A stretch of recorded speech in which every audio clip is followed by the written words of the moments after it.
crowd this morning. Good morning and welcome to the last, frankly speaking, of 2025. I'm so glad that you're a part of it this morning. We have a lot to cover. International issues kind of taking over the program lately. We're also going to talk about Minnesota.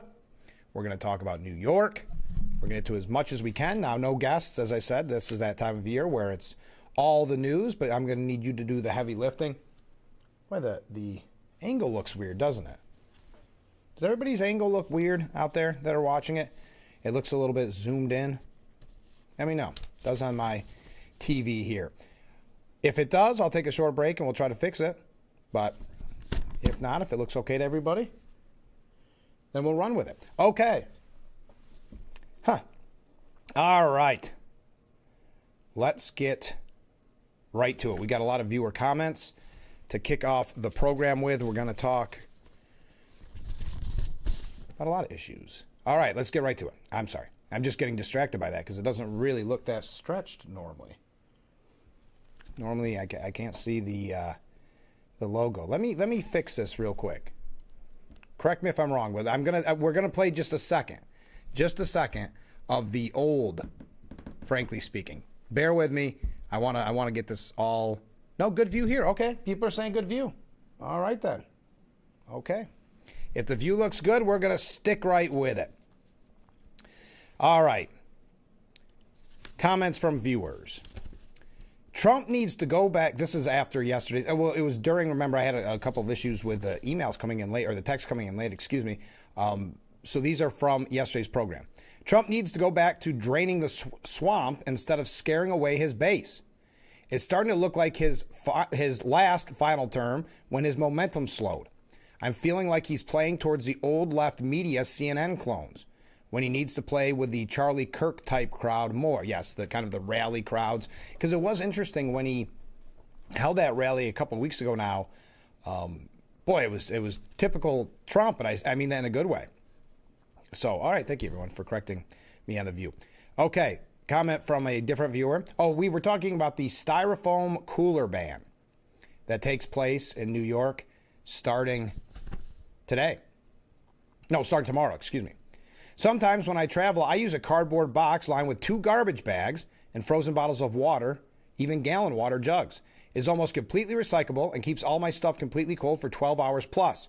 Haven't bought a foam cooler in decades.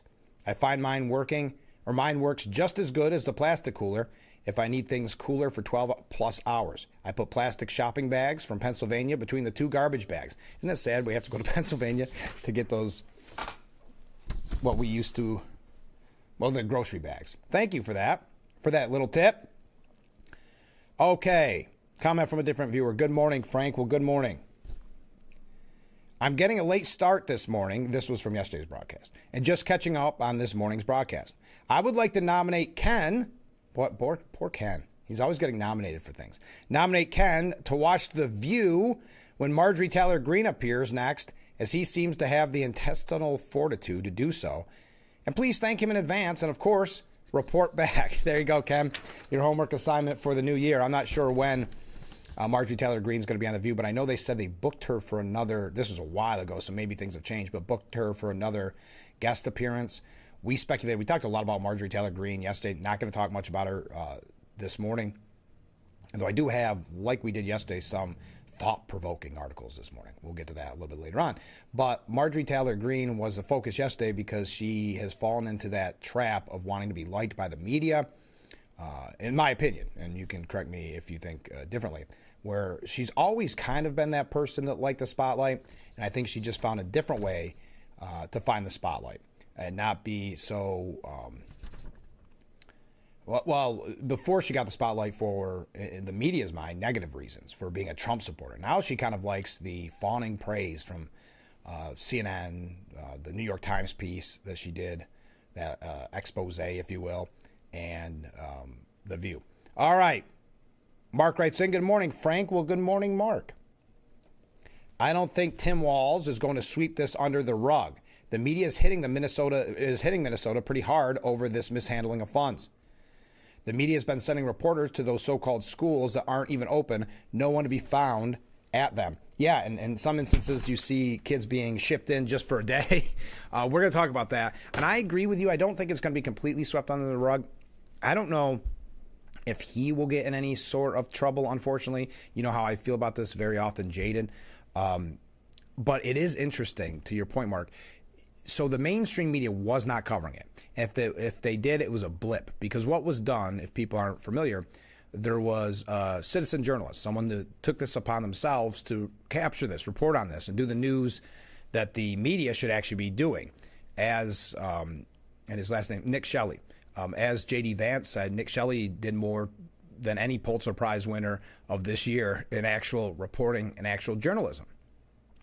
So now, after a little while, specifically with Trump, and we're going to talk about it more in depth, but Trump cutting funds, daycare funds for Minnesota, it forced the hands of the mainstream media. And I have a piece, and we're not going to be able to read the whole thing, from CNN this morning. It's like probably 10, 12 pages long. And the reason I mention this, it's reminiscent of the Hunter Biden laptop story. Completely different topics, but hear me out. The media would not report on it. They tried to call it Russian propaganda, if they talked about it at all, but most did not report on it. Finally, when their hand was forced and they had to report on it, they had to go back to the people that watched their programs and give them the whole history because they would not know. They would not know what's actually going on. The same here. They have to recap everything that's been going on. Of course, they do it in a biased way. We're going to talk about that.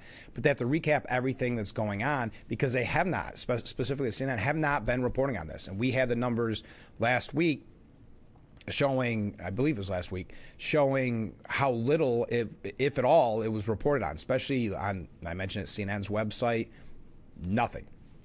So now they have to really do their homework assignment and go back and inform their viewers and inform their website users about a story they probably know nothing about. Okay, couple of things here. Oh yeah, I almost forgot. Jack writes in. Jack wishes everyone good morning and a happy New Year, or New Year's Eve. Thank you, Jack. We appreciate that. Now, we will not be on the air tomorrow morning, but we will be back bright-eyed and bushy-tailed on Friday. So keep that in mind, right? Do I have my dates right? Yes, it is that time of year where every day blurs together and you lose track of what day it is. So we'll be off Thursday. We'll be back on Friday. Now, in preparation of New Year's Eve, the NYPD is surging cops into Times Square. This is kind of a yearly article, and of course, thank heavens that they do this. The NYPD says it will surge additional officers into Times Square for the New Year. Times Square, I'm plural. I'm putting everything plural this morning. For the New Year's celebration on Wednesday, and will conduct enhanced security checks as the city welcomes in 2026. Police Commissioner Jessica Tisch joined outgoing Mayor Eric Adams in Times Square to lay out safety protocols ahead of the big ball drop. Tisch stated that thousands of police officers will be dispatched to the heart of the Big Apple to ensure that potential dangers are curbed. Tisch said, quote, that includes officers from our specialized units, including the Emergency Service Unit, K-9, Bomb Squad, Heavy Weapons Team, and Harbor Teams. Our helicopters and drones will also be deployed during the day to provide comprehensive coverage in real time. We will also deploy dedicated pickpocket teams. Oh, you've got to forget about that, don't you? Response teams and additional uniform patrols to address quality of life and public safety concerns. There will be assets that you will see and others that you will not see. The Joint Operational Center will be fully activated with all of our city, state, and federal partners and personnel. Now, here's something you may not be aware of, and I was not aware of this, and I find this interesting. There's actually going to be 2 drops this year.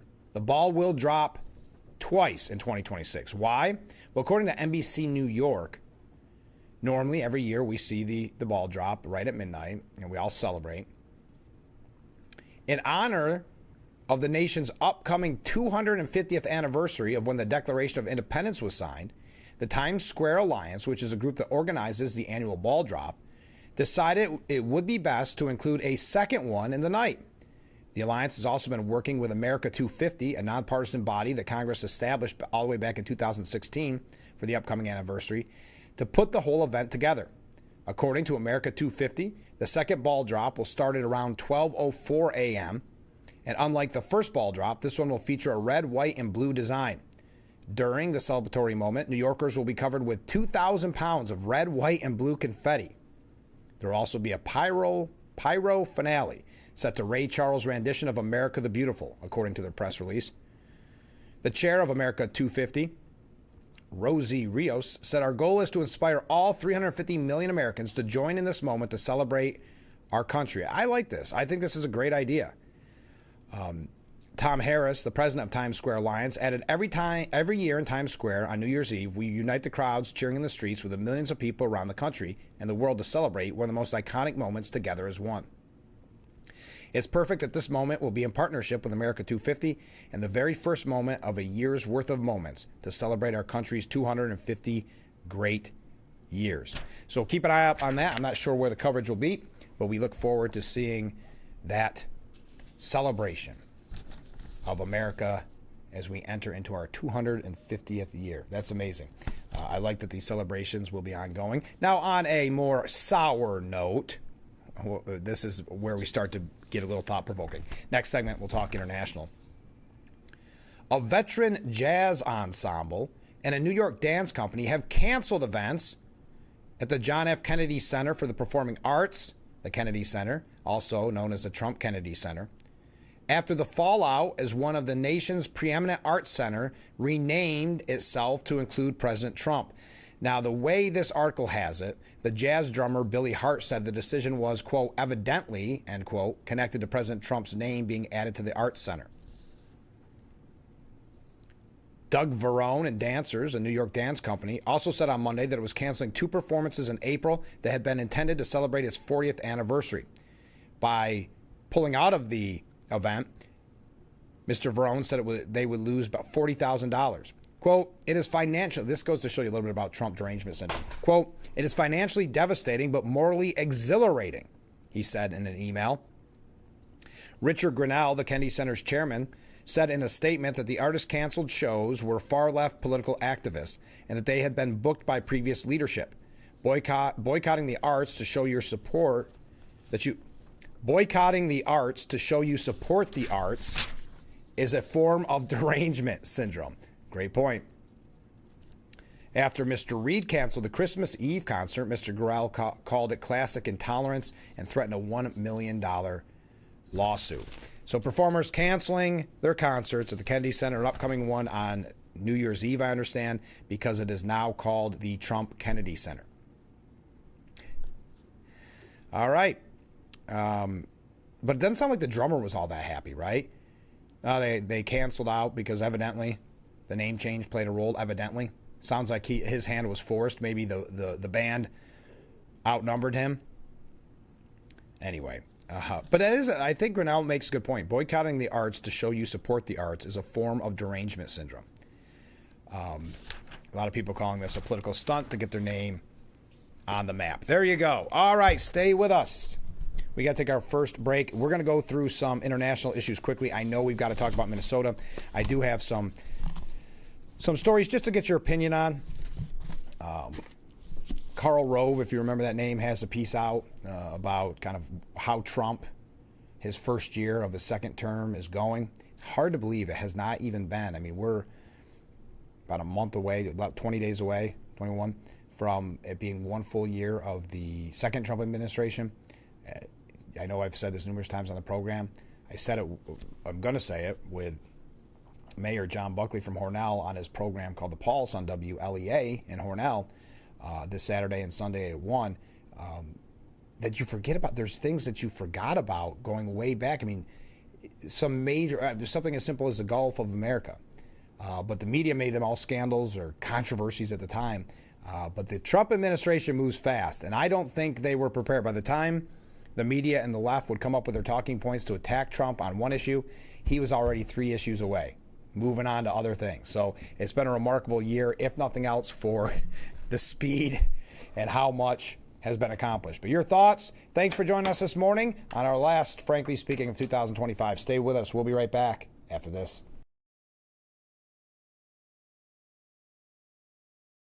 What better way to tap water start is or end delicious. every day than I know, relaxing with right? very own It's this Hesselson collagen hot smart tub. drinking water. Massage therapy, What do you think is relaxation, going on? stress reliever, pain management, I'm smelling smelling your a touch of muscles, chlorine. or just spending time with a loved one. Hot water therapy really does make every day better. Hesselson's has been a part of this great community for over 70 years, still being locally owned and operated. So make the drive to Hesselson's and start making your path to a better life today. Certified And to after reduce more 70 than years, 70 it's still contaminants. fun It's like having your own team of owners water at experts. Hesselson. See the smart difference at Culligan.com. Monse is a veteran. He was a combat medic in the Army. I did tours in Korea, Germany, and Bosnia before I got injured. There's been a lot of wear and tear on his body. My knees are bone on bone from doing all those jumps and lugging my backpack and all that gear around. I was also exposed to toxins. When Yusuf got out of the military, he needed help getting his disability benefits. Luckily, DAV came to the rescue. They fought for me the same way that I fought for my country. Every year, DAV provides life-changing support to more than 1 million veterans like Yusuf, helping them get the benefits they've earned so they can achieve victories, great and small. Now Yusuf is paying it forward. DAV has been instrumental in helping him start 2 healthcare technology companies that are working to help veterans everywhere.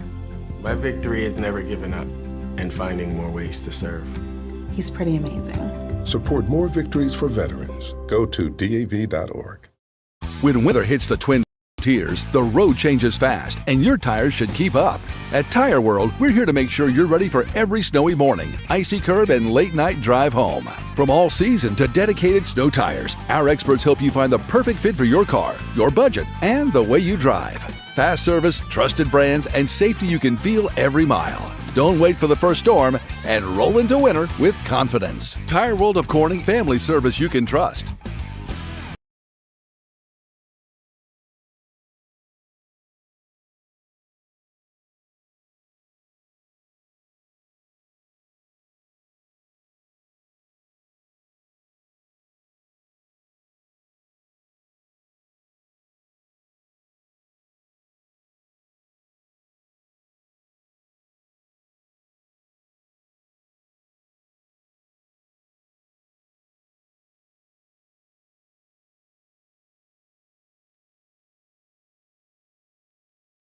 Frankly Speaking Roof Cam, brought to you by Boss Security in Horseheads. Contact them today for all your business and home security needs.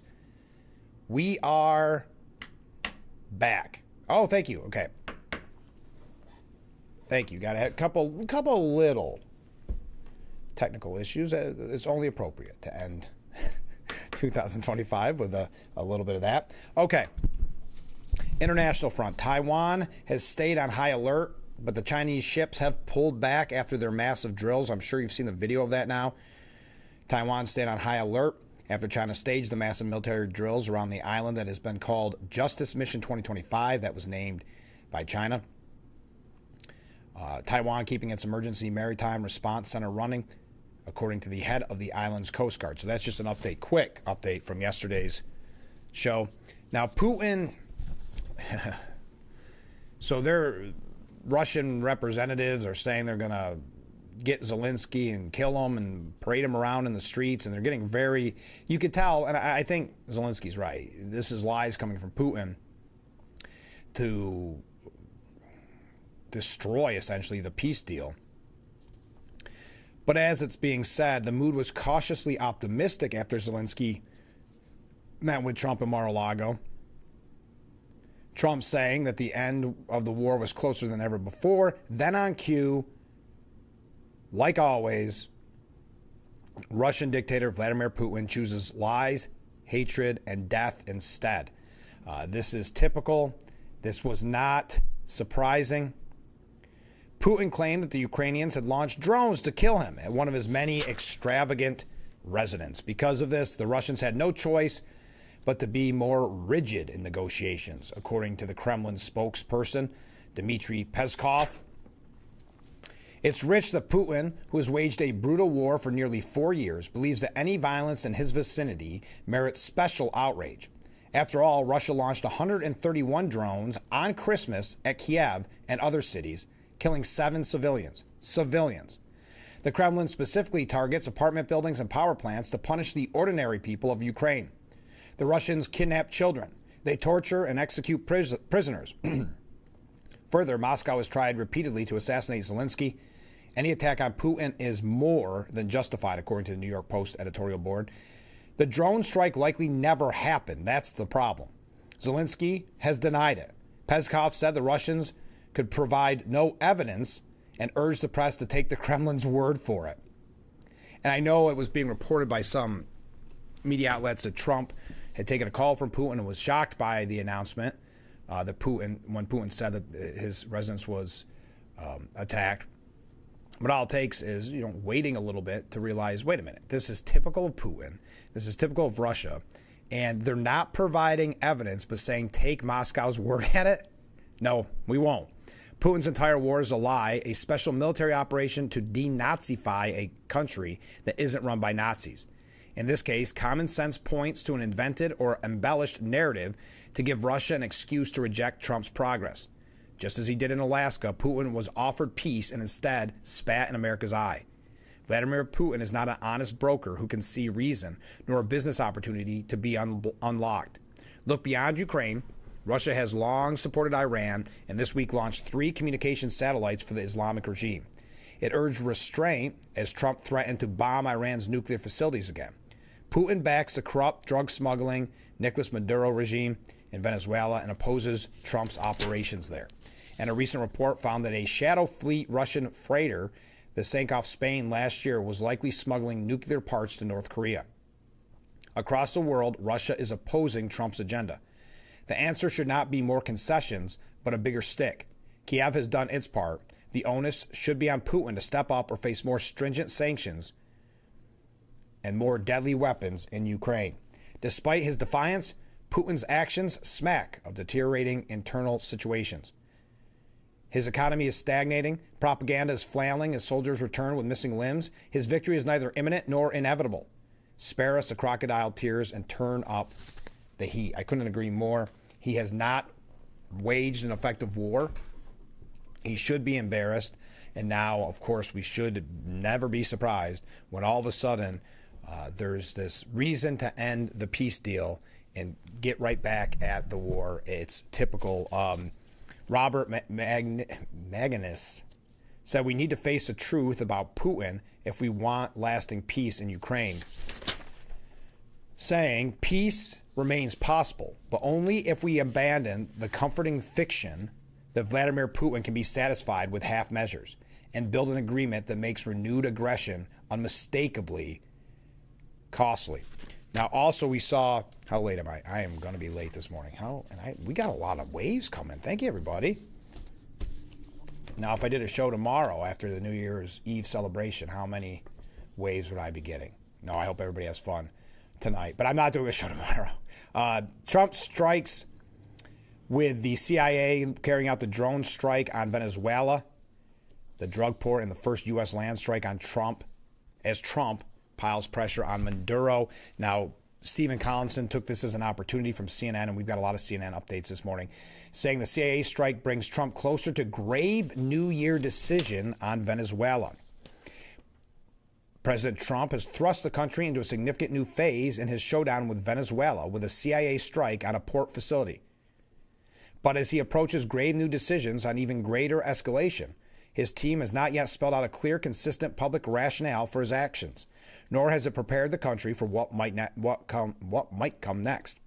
Top officials haven't explained how long the massive naval buildup in the Caribbean will last or what U.S. service members will be asked to do in an operation that is already raising legal and constitutional alarms. Now, we're not going to go through all this because I think it's interesting. First of all, I think it's, you notice Trump the other day said that there's a lot of thorny questions involved in the peace deal with Russia.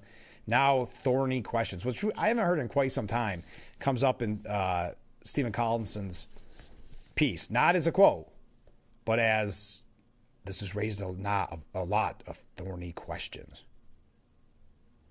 It doesn't say a lot. Was this done by AI? This is from CNN. Sharpening of U.S. pressure and raised a knot of thorny questions. Is that a right way of putting it? I would have thought a lot of thorny questions, but a knot, does that work with thorny? We're getting a little weird this morning. Anyway, so again, they find themselves in a corner where they're, I guess, supporting Maduro and the drugs coming to our nation. I don't know. Tough sell. But we have one other, when we return, international story. Then we're going to get to some very interesting across the board. Get your mind working this morning. Get your responses to some of these thought-provoking articles when we return. Stay with us. We'll be right back with Frankly Speaking after this. Your tap water is delicious. At the Corning Post High School Learning Center, we provide students with a variety of community-based and academic opportunities and a fresh start. Located on the Corning Community College campus, students earn high school credits and gain real-world experiences through community service, internships, art partnerships, and work opportunities, experiences they value for a lifetime. Our students find a place to reconnect and succeed. The Corning Post High School Learning Center, turning fresh starts into future success. Toyota still on. Now's the perfect time to recharge with a new Toyota. I'm taking a RAV4 hybrid hiking. Sounds fun. Oh. We're going on a road trip in a Tacoma. Wow. Nice. We're taking our pack to see snow in a Sequoia. Can we keep them? I think I oversnapped. During the final days of Toyotathon, you can lease a new RAV4, the #1 selling vehicle in America, for just $259 a month. Hurry in today. Toyotathon ends January 5th. Toyota, let's go places.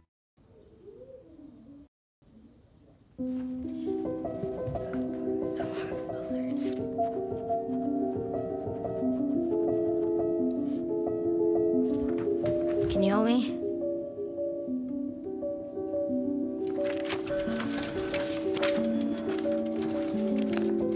Mom, Dad, we're going out. Thank you.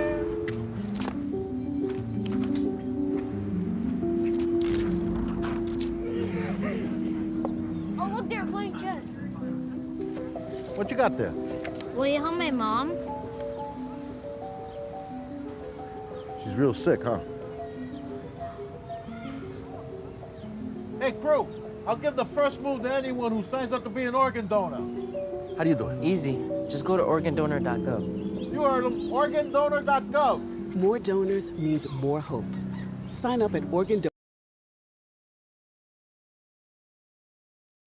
Oh, no, now the roof cam?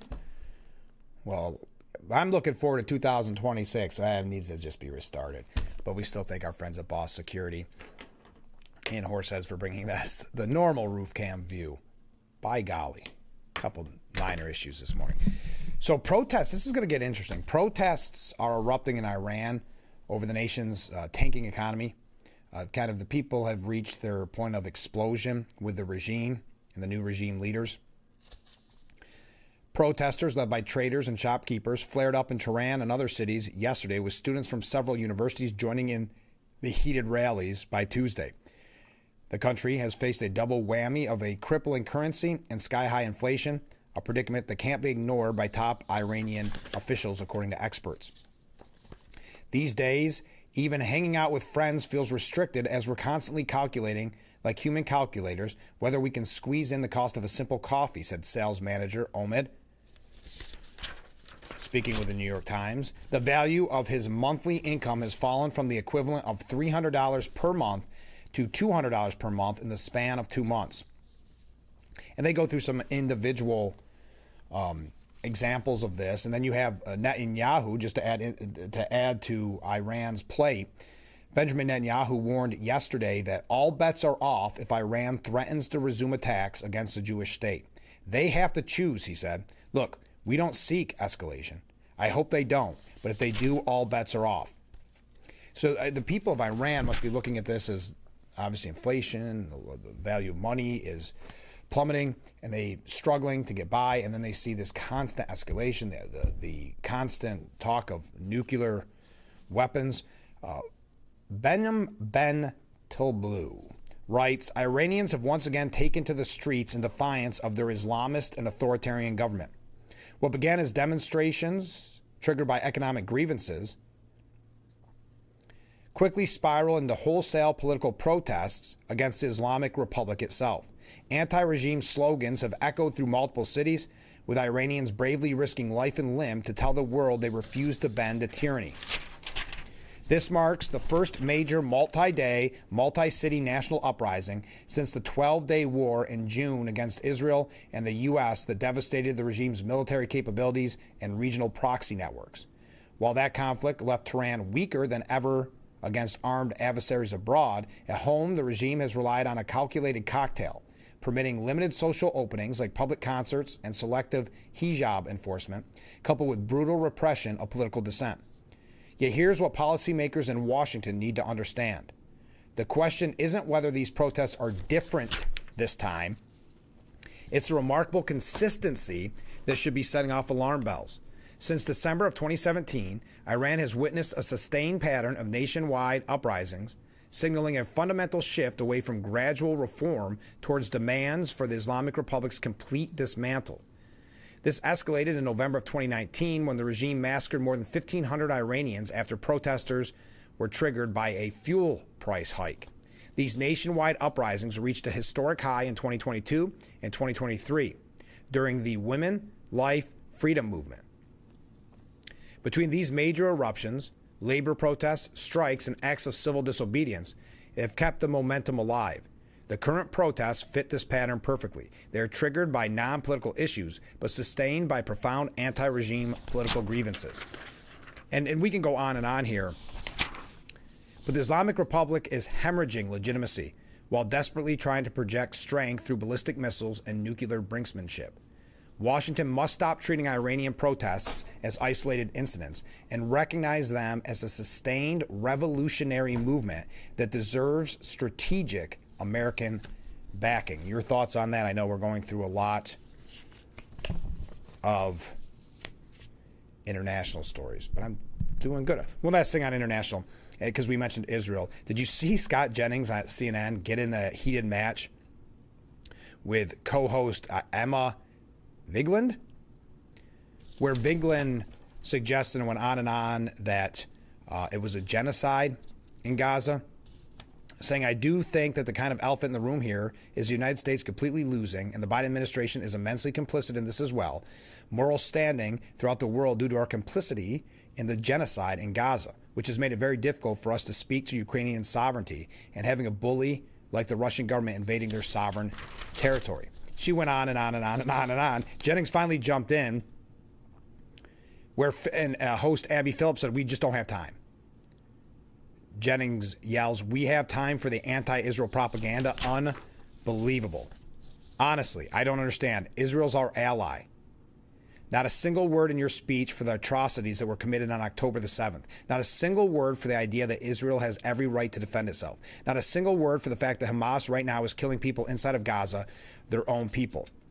Then he started, you could tell he was mad. He started raising his voice saying, you seem to lay it all at the feet of Israel, a democratic ally, and your own country. And you have no words for the terrorists who raped and murdered and kidnapped. Zero, none. So, and then she responded saying, well, this organization says they're committing genocide. So again, not willing to talk about, and that's something about the left that is very fascinating, not willing to talk about the atrocities committed by Hamas, only want to attack us and our allies. Blame America first, blame Israel first. Just kind of fascinating. There we go. We got our international stories all completed, I think. There's some other things that just to kind of pique your interest, to get your opinion on this morning. Then we are going to dive in deep with Minnesota. Obviously, that is the biggest topic, and we're not going to overlook it in any way. Trump cutting back, freezing child care payments to Minnesota amid this fraud investigation. Mark had said earlier, and I think he raises a good point. I don't think Tim Walz can brush this under the rug completely. I don't think he will necessarily be punished. It could be punished at the ballot box. I mean, he could be voted out. I think he's up for re-election this upcoming year, 2026. I think I read that. But it'll be interesting to see. You've already seen the government officials trying to spin this. Yesterday, they embarrassed themselves saying the Leering Center, the one that they spelled learning wrong, the Leering Center was closed on Monday. According to our reports, it was closed on Monday. Yet, there's that video of them on Monday busing in kids to make it look like it was a busy, bustling daycare. So they haven't got their message clear, and they've handled it kind of like the Keystone Cops thus far, which is appropriate. When you look at Tim Walz and you look at the way he handled his run as vice president, as Kamala Harris's running mate, you see him trying to load that gun on that hunting trip. You see the way he acted in the debate as a nervous wreck. If anybody's going to be the leader of the Keystone Cops and handle this poorly, it's going to be Tim Walz. So that should come as no surprise. But and we asked that question yesterday, and I think the New York Post asked it as well. Will there be any repercussions? Will there be any punishment for these people? And I'm not talking the fraudsters themselves. I'm not talking even them, because I do believe there'll be some punishment there. But we're talking about the elected leaders who let this continue. So we'll talk about that when we come back. But actually, before that, some quick things. There's no way to segue to, but just get your opinion on. All right, there we go. We're having fun this morning. I am anyway. So stay with us.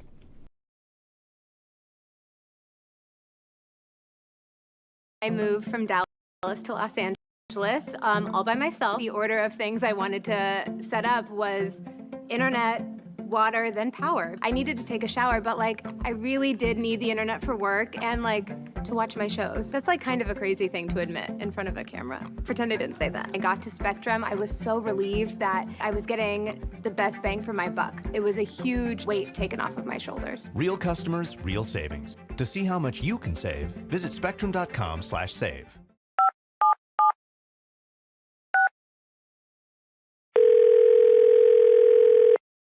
Yeah, hello. I'm really not sure if this is what you all do, but I really don't have anywhere else to turn. Hi. I don't even know why I'm calling right now. I'm sorry. My thoughts are going a mile a minute. My kids are out of state. My buddies from the Army are all gone now. I'm really alone. I left the service last year. My mom just passed away a few months ago. I miss so much time with her. I keep getting calls about the bills, and I'm trying to get a job, but I feel so stuck. Okay, ma'am. I'm glad you called. Okay, sir. Let's stay on the line and walk through some things. Thanks. Okay. Thanks a lot. Thank you. Did you know we waste as much as 40% of all the food we produce globally? Did you also know that each year, millions of acres of wildlife habitat are plowed over, and billions of gallons of water is guzzled up to produce that food? And your wallet is taking a hit too. Americans toss out more than $382 billion worth of food per year. That's a lot of waste. But did you know that there are simple things you can do to help? And spread the word that food should never be trash. Visit us at wwf.earth/.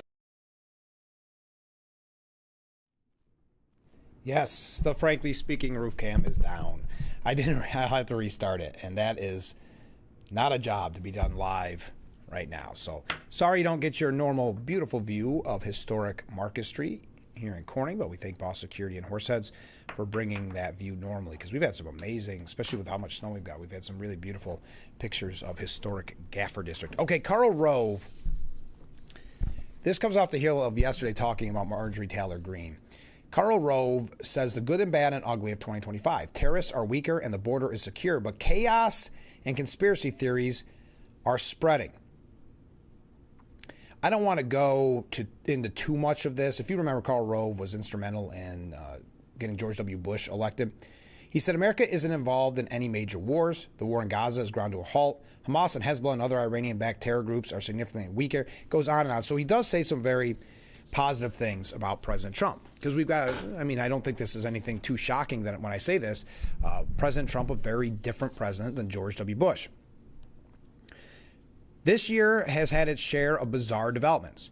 No American president has ever ruled a news cycle like Donald Trump. Well, that's for sure. That's not much of a statement. He's omnipresent, completely dominating coverage, constantly in front of cameras, and inundating us with round-the-clock truth social posts. His pace is unrelenting. He throws at reporters so much fluff, personal asides, things about adversaries, real and imagined, commentary on culture and self-congratulation, that the press and public often ignore important things. This pace is also unsustainable, according to Karl Rove. There are signs that the public is tiring of his hyperbole, an insatiable desire for retribution. Increasingly, they may hear only the offensive or cruel things, he says. I just want to get your thoughts on what Karl Rove has to say here. Has the president convinced himself that he doesn't need to sell his policies and actions? It appears that he believes he can will people into agreeing with him by claiming his achievements are the biggest, best, and most amazing in American history. He's gone way too far by slapping his name on buildings and government programs. He might receive a fawning reaction from his MAGA base, but the average American finds such narcissism off-putting. Isn't the MAGA base, correct me if I'm wrong, hasn't it been just a little over a year that Trump won? It's not like this is a new version of Trump, but Trump won in a landslide election. So aren't the numbers in that landslide election the MAGA base? I'm not saying there aren't people that have changed. That's going to happen with any presidential election. They may have changed their opinion on why they voted for Trump or whatever. But Karl Rove continues, Americans would be much more likely to support Trump if he explained what he's doing and asked for patience as his administration makes necessary changes. But that isn't his way. Presidents do best when they underpromise and overdeliver. The opposite, overpromising and underdelivering, angers voters. They often take their anger out at the ballot box.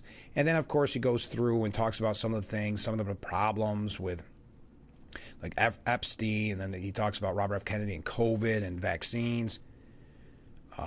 This is something, and this is going to be something that Republicans have to deal with, and I'm not sure why. But he says it gets darker. Prominent MAGA voices are reverting to anti-Semitic tropes, asserting that Israel and Jews in general are running America's foreign policies.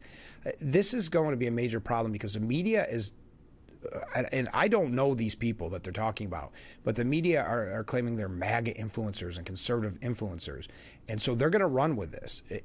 Keep in mind, the same media that ignored the very real anti-Semitism that permeates the Democrat Party today. It was Van Jones, Obama's old advisor, who said the Democrat Party is marbled with anti-Semitism. You look at the things that Zohran Mamdani, who will be sworn in tomorrow, what he said in the past was anti-Semitic. So now they're trying to put that label on MAGA somehow, even with all the support that Trump has given to Israel. I don't, but leave it to Karl Rove to push the same talking points. And I think Karl Rove was brilliant in how he got George W. Bush into the White House. Having said that, I think he's fallen down a wormhole where he likes to, he thinks he's a power broker. He thinks he's a kingmaker, kind of like a Bill Kristol. Not as hating of Trump, but still of thinking maybe you're the smartest guy in the room in whatever room you walk into.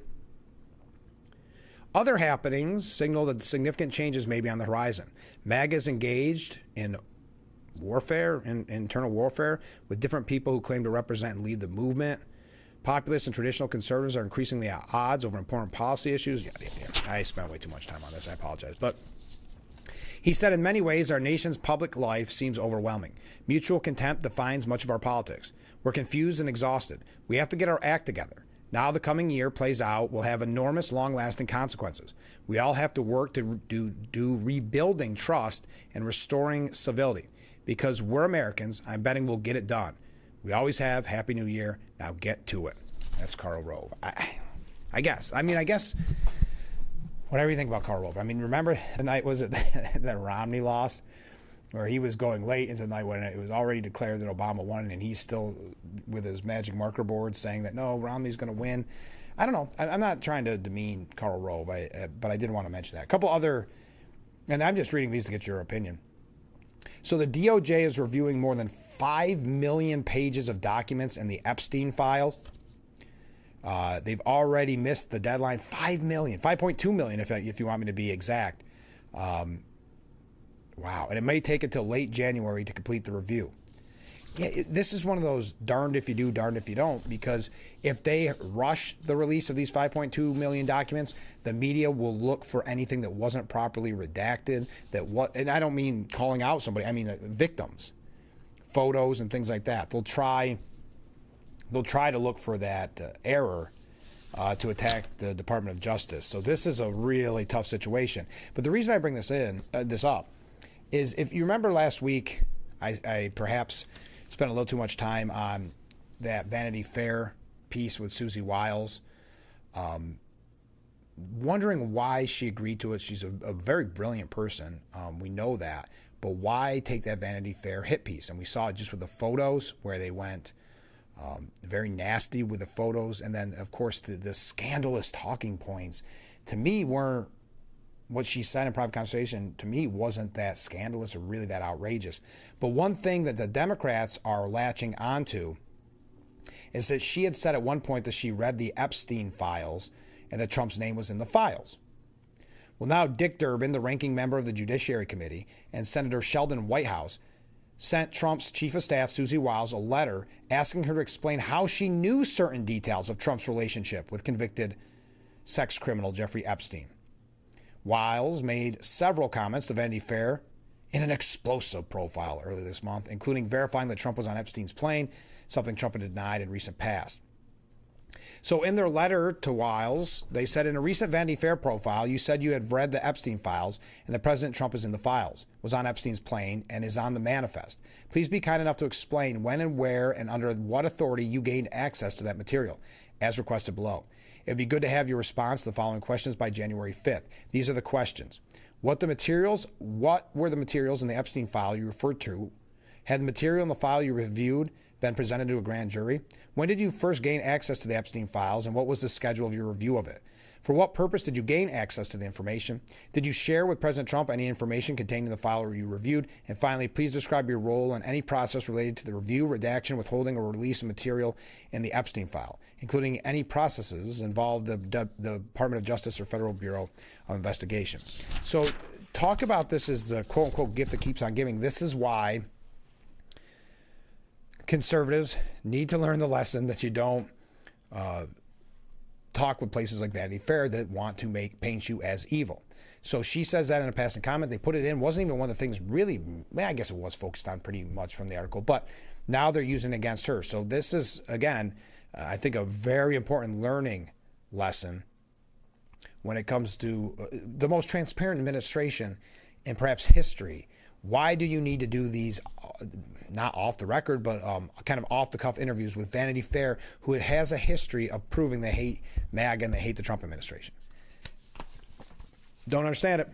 Do not understand it. But now you see where that has led to. All right, we got to take a short break. Stay with us. We'll be right back with Frankly Speaking here at WYDC TV, Big Fox.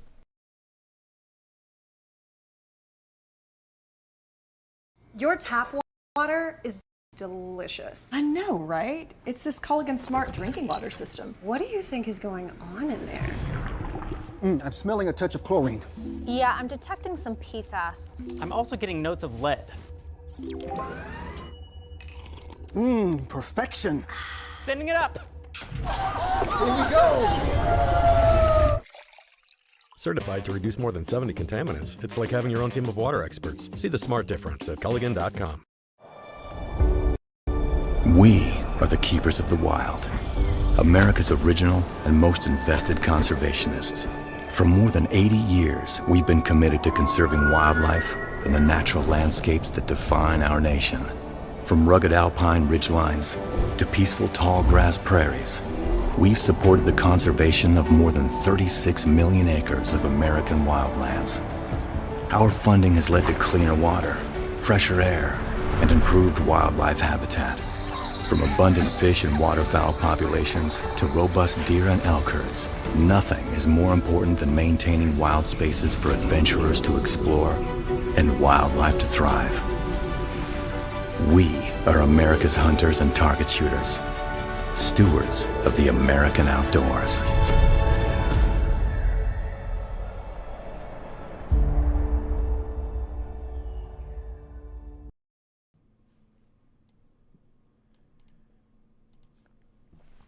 I know the Frankly Speaking roof cam is down, but it'll be back up in the year 2026 as I get a chance to restart it. Thank you to Boss Security, though, for providing that roof cam for us in most 99.9% of the cases. But sometimes I forget to restart. I wanted to remind you before I read these great these messages from viewers, to those of you who planned on going to the oath-taking ceremony here in Corning for the new mayor and some other elected leaders. It has been moved. It looked like there would be more inclement weather. I'm not sure if they're inclement weather. I don't know why I'm saying that weird. There still could be, but it's not as bad as originally thought, at least this morning. But to be on the safe side, they have moved it today to the Corning Painting Post High School Auditorium. That is today, again, at 11 a.m. I wanted to pass that along to you. Okay, let's go to viewer comments. Karl Rove lost his credibility riding the bush wagon. He is part of the swamp. When he attacks Trump, he is way over his skis. Yeah, he had an impressive, I guess you could say 8 years, but twice getting George W. Bush in there from a just purely political standpoint. He knew he knew the Electoral College, and it was amazing sometimes watching him. But then he kind of fell into that trap that so many do, where they become the expert. And the expert's not always right in this case. With Karl Rove, it's just like a Bill Kristol. You know, that's what pundits fall into that trap a lot. Comment from a different viewer. I'm hearing on conservative internet media some dissent about Republicans not prosecuting or removing the swamp characters. Trump needs to play towards his base more and ignore mainstream media that is not really the mainstream with internet supporters and us over 60. We are the most tech-savvy, largest over 60 group that has ever existed. Well, thank you for that. There has been some, real questions about this. I will say cleaning up some of these swamp characters, much better than the first term, but I can understand where some are frustrated. Okay, comment from a different viewer. Keep up the good work on this messy world we live in. Thank you. May you and your family have a happy new year and be safe out there. Stay warm. To everyone out there, please be safe. And please do not drink and drive going home. We need to think of others out there as well. Thank you very much. I agree, and I hope you have a wonderful new year. Okay, California. I don't even have time for this. We had such great comments because we have, in our last segment of this hour, just two quick things about ICE, I guess you could say. And then we're going to move on to Minnesota at the top of the hour. So get your last minute comments in for this hour, and we will be right back with Frankly Speaking here on WYDC TV, Big Fox.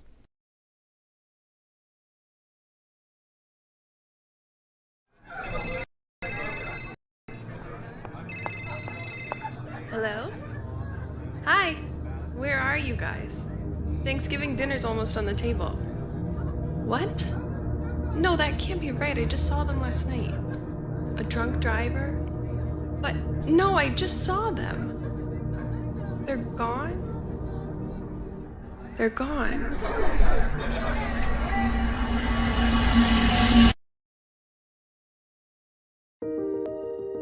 Small businesses are the heart of America.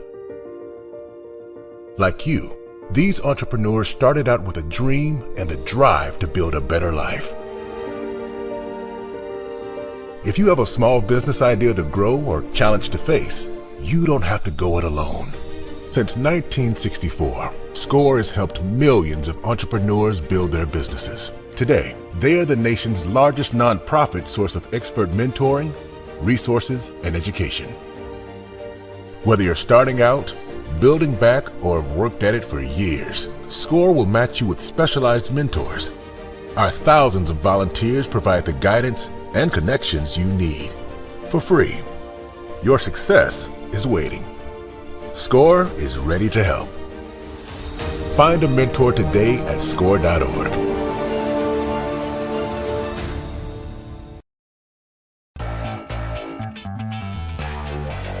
Welcome back to Frankly Speaking here on WYDC TV, Big Fox. I'm your host, Frank Acom. We are broadcasting live from the Hesselson studio, getting ready to wrap up hour number one. Comment from a viewer. I know the Trump attacks will continue, but I'm in the fight for the long haul. I don't want anything like the Biden administration to ever happen again. Thank you very much, and a very good point. So California has now delayed the cancellation of 17,000 commercial driver's licenses following a lawsuit. Now, we know this was a major safety issue. We learned that people were driving, illegal immigrants were driving without the basic understanding of English, then the danger there. We even had New York issuing no name given. Remember, the name on the person's actual commercial driver's license was no name given. And that was brushed aside. We haven't heard anything more about that, have we?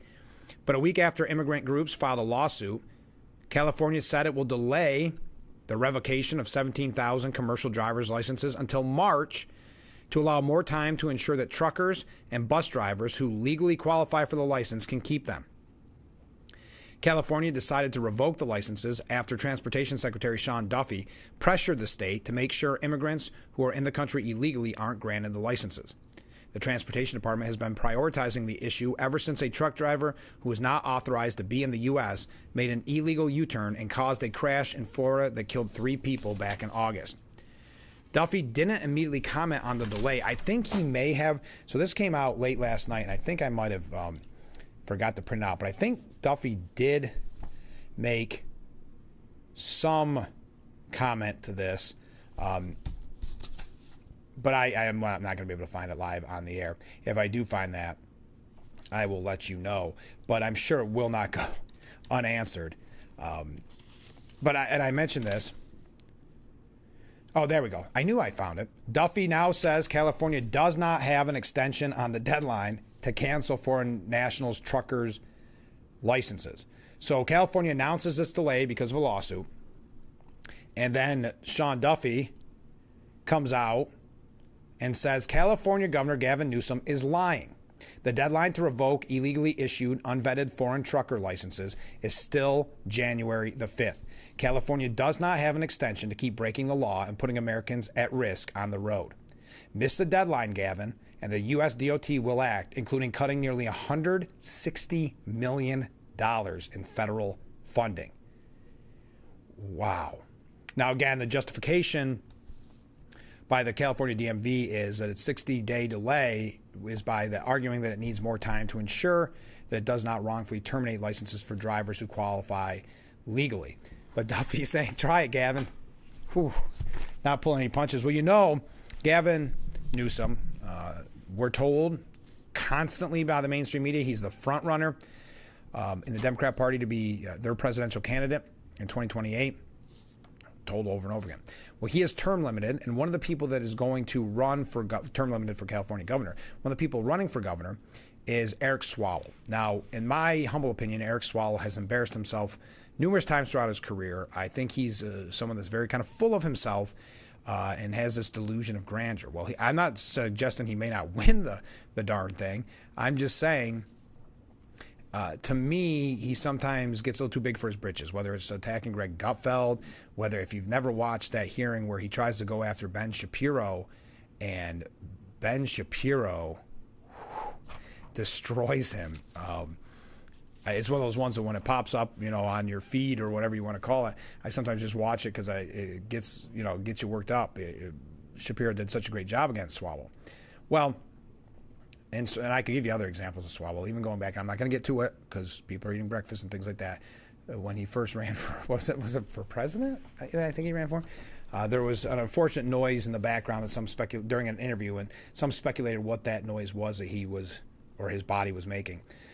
But Eric Swalwell on MSN Now was asked by Jason Johnson, what would you do if you were able to be elected as governor of California? Yes, we've seen over not just 1 year of this new regime, that it's the states that tend to be the strongest push back. It's the governors of Illinois, Michigan, Virginia, Maryland, everything else like that. Everything else like that. Brilliant. What will you bring to the table? Because California, just by size and GDP alone, is sort of the tip of the spear. What would you bring to the table as governor of California? So Eric Swalwell responded, and I didn't know I was running that late. He said, well, you have immense power as governor of California and a responsibility to protect the most vulnerable in the state. So if the president is going to send ICE agents to chase immigrants through the fields where they work, what I'm going to do is make sure that they take off their masks and show their faces, that they show their identification. And if they commit crimes, they're going to be charged with crimes. If it's falsely imprisoning people, if it's kidnapping, if it's assault, battery, they're going to be held accountable. I also think if the governor has the ability to issue driver's licenses to people in California, if you're going to wear a mask and not identify yourself, you're not going to be eligible to drive a vehicle in California. There's a lot you can do, but most importantly, you have to go on offense. Otherwise, the most vulnerable in our community will always be on defense. Attacking ICE agents, speculating or suggesting some very nasty things the ICE agents are involved in. We see that he is siding with the illegal immigrants on that issue and saying that he will take ICE agents' driver's licenses away. Okay, charge them and take their driver's licenses away. That could be the next governor of California. Your thoughts on that? But when we come back, Minnesota, stay with us. We'll be right back with hour number 2 after this.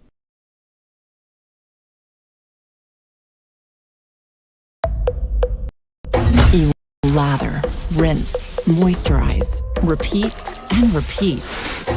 But it never feels like enough. It's not your products. It's your water. Hard water leaves a mineral residue that clogs pores and dries out hair. Culligan water softeners remove damaging minerals, revitalizing brittle hair and dry skin.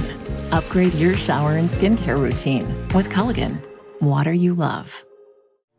Did you know that children growing up with poor air quality have smaller lungs and higher rates of asthma than children that grow up with good air quality? And unfortunately, poor communities have poor air quality. IQ Air Foundation is working to change this. Today, the IQ Air Foundation provides filtration technology to schools with poor air quality through our Clean Air for Kids program. Our goal is to help over 50,000 school children every year breathe over 90% cleaner air indoors, helping to level the playing field, reduce barriers to learning, reduce sick days, and increase test scores. Mitigating poor air quality is key to environmental justice. Help Clean Air for Kids reach more children at IQAirFoundation.org.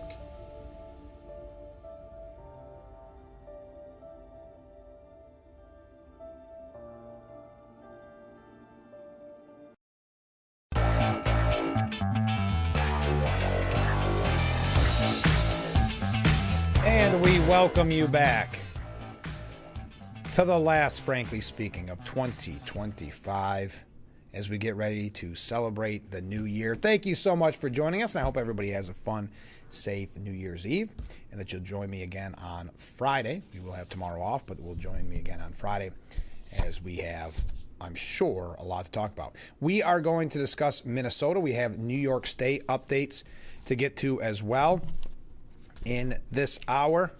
I meant to mention this at the top of the program, but I think it's worth noting that former U.S. Senator Ben Nighthorse Campbell of Colorado died on Tuesday at the age of 92. He died of natural causes, surrounded by his family, according to his daughter. Originally a Democrat, this is a very interesting kind of twist in his story. Originally a Democrat, Campbell switched to the Republican Party in 1995 while serving in the U.S. Senate, a seat he held from 93 until his retirement in 2005 due to health issues. Before serving in the Senate, he held office in the U.S. House and the Colorado House. He was known for his passionate advocacy of Native American issues, as well as his dress attire, which included cowboy boots, bolo ties, and a ponytail. Just a name you may remember, and one I wanted to tell you about in case you missed the news. Again, I don't have his whole story here, but a social liberal and fiscal conservative, Campbell's party switch outraged Democrat leaders. It didn't change me. I didn't change my voting record. For instance, I had a sterling voting record as a Democrat on labor. I still do as a Republican, and on minorities and women's issues. I get hammered from the extremes. I'm always willing to listen, but I just don't think you can be all things to all people, no matter which party you're in, he said. Okay. So, again, former Colorado Senator Ben Nighthorse Campbell, dead at 92. Okay, Minnesota. Now, as I mentioned in the last hour, and I think this is worth noting because it is reminiscent of the Hunter Biden laptop story, Trump administration freezes child care payments to Minnesota amid federal investigation into alleged fraud. That's the headline from CNN. Now, why do I make a big deal about this? Because you can find this anywhere else. There's a good one at New York Post. But because CNN has not reported on this huge scandal, this fraud, this corruption.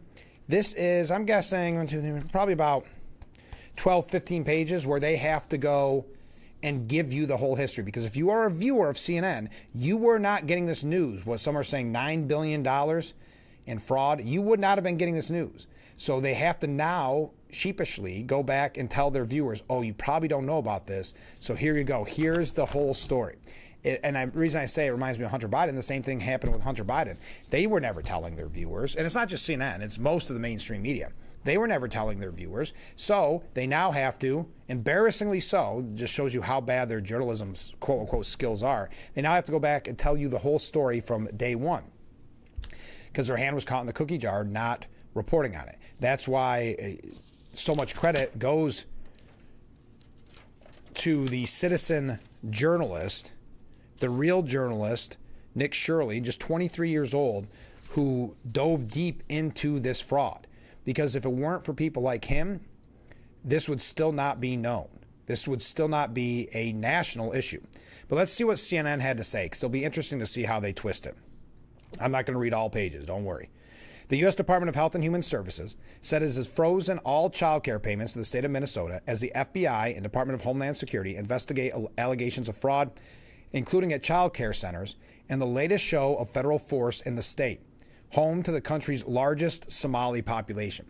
So CNN's already trying to plant the seed that this is some type of federal force escalation by President Trump, that this is a show of federal force. Not the fact, already we have not mentioned how dollar number one of how much it's being said this fraud has cost the state. Well, what did we hear? Up to $9 billion? We've heard more, but that shouldn't be the point. So no mention of that, and it doesn't look like it comes for quite some time. And now there's a reason why they made a point to say home to the country's largest Somali population at the end of that paragraph. Let's see why.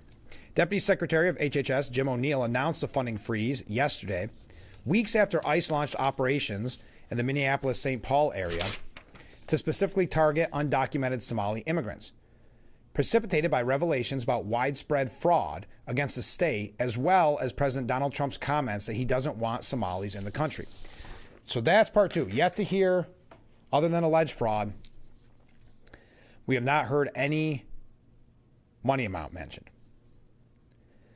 The stepped-up efforts also come days after YouTube content creator Nick Shirley, who has created anti-immigrant and anti-Muslim videos in the past, posted a viral video in which he claimed to find widespread fraud at Somali-run child care centers. So is that a normal way that journalists should report on something? Because they say alleged, right? They said alleged this, alleged that, so-called.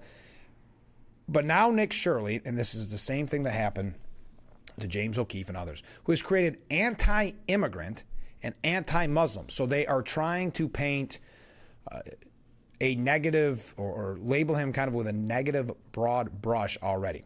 We knew this would happen. We know they're already trying, powers that be in Minnesota are trying to suggest that it was selectively edited. That's always the easiest way. Because keep in mind, every news report that's done is selectively edited. Now, the interviews shouldn't be selectively edited, as we saw with Kamala Harris. But this idea that he's supposed to show all who knows how many hundreds of hours of tape is laughable. But I'll continue. CNN says the video, which includes limited evidence for the creator's allegations, has received more than 2 million views. Oh, it's a lot more than that. So they're not even trying here to be accurate. But again, I think it's hilarious that this is only page 2 of a 14-page paper, because they have to explain to you exactly what is going on, because you would not know if you're a CNN viewer. Minnesota receives $185 million in federal child care funding for 19,000 children, the agency said in a post. The announcement did not specify any alternate plans for families across the state who will be affected by the freeze. So there you go.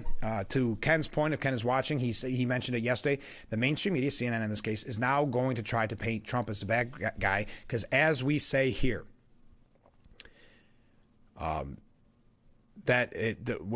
just lost it. The announcement did not specify any alternate plans for families across the state who will be affected by the freeze. So there you are.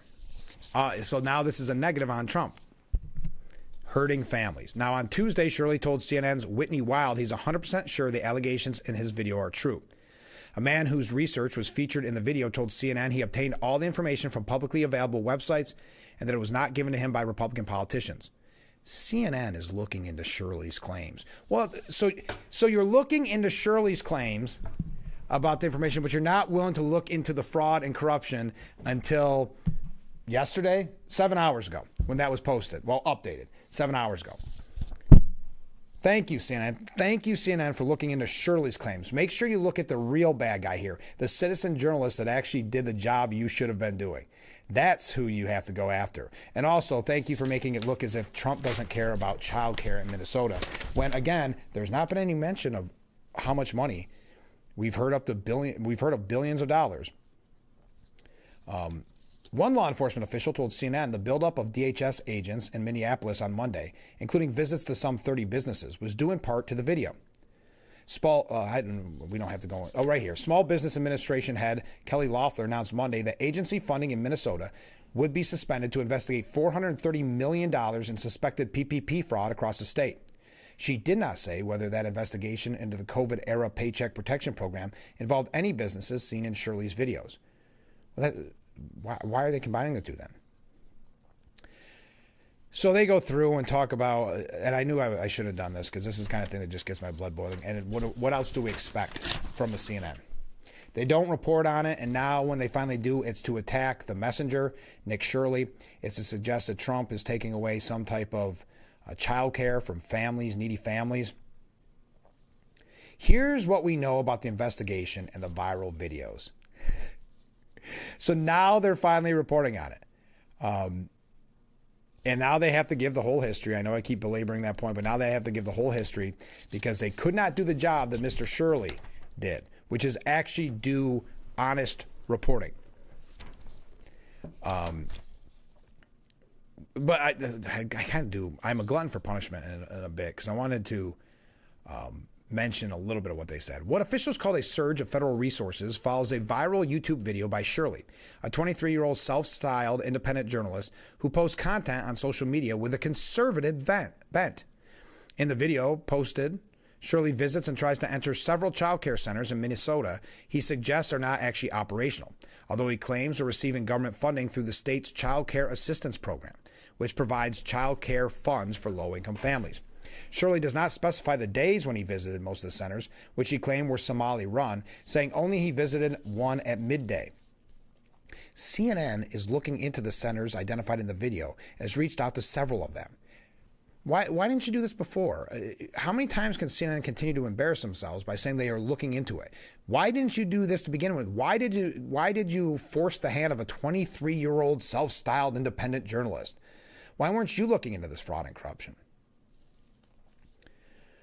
I'm not going to go through each one of these because they just continue to try to paint Mr. Shirley as questionable, as maybe not as much integrity as those at CNN. Not as much journalistic integrity. Interesting. I can't keep going through it.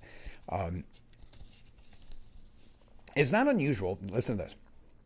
It's not unusual for child care centers to keep their doors locked or to require a key card for entry due to safety concerns. According to Claire Sanford, a vice president of government and community relations for the Minnesota Child Care Association. Yeah, she seems like someone who could be in a little hot water, who may not want to she may just want to twist it to benefit herself. And most child care centers would be especially wary of allowing someone filming to enter due to concerns about children's privacy. Why do we know about the mainstream media? CCAP funding, the kind of funding Shirley says is being stolen, is based on the eligible children enrolled at a facility, not its total capacity. Okay, whatever. I think we've had enough. No, hold on. The video does not address those regulations. An explosive impact is one example of the growing power of right-wing media ecosystem, largely fueled by independent creators whom the president has favored over traditional news networks. So now the article has taken a very interesting turn, which is to, again, attack Shirley or to suggest that there's this right-wing media ecosystem. What about the left-wing media ecosystem, which CNN is a large part of?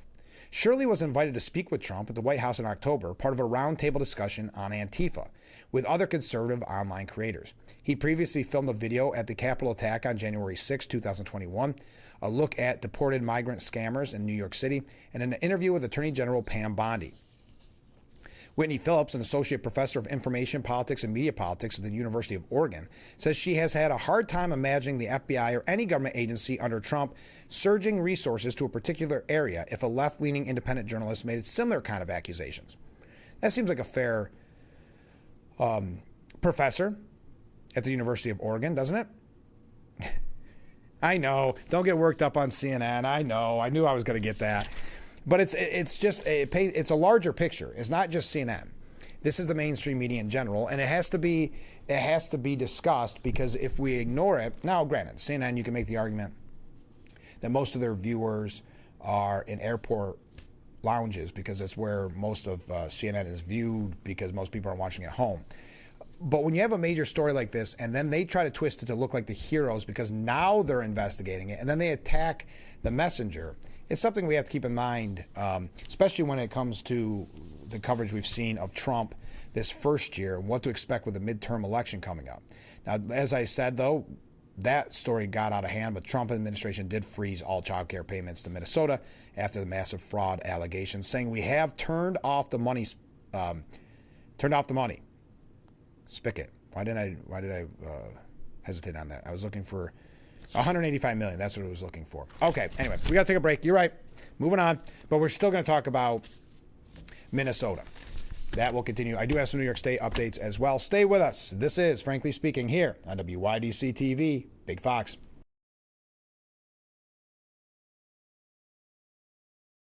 Don't have time to go to the gym? The health club is not an option? Come to Hesselson today and see why swim spas and fitness systems can fit into anyone's yard and budget. 12-foot, 14-foot, 15-foot, 18-foot dual temperature hot tub and swim spas are all on display in Hesselson's indoor and outdoor showroom. Try before you buy. 0% interest-free financing options are available on every Hesselson swim spa. Swim and exercise year-round and start making every day better. After 70 years, it's still fun to poke in the corners at Hesselson's. Having a safe home is essential to many aspects of our lives. From a sense of community and safety, to physical and mental health, to economic security and independence. Most homes in our communities are not accessible and are not designed to accommodate the changes that come with age, including the risk of falling.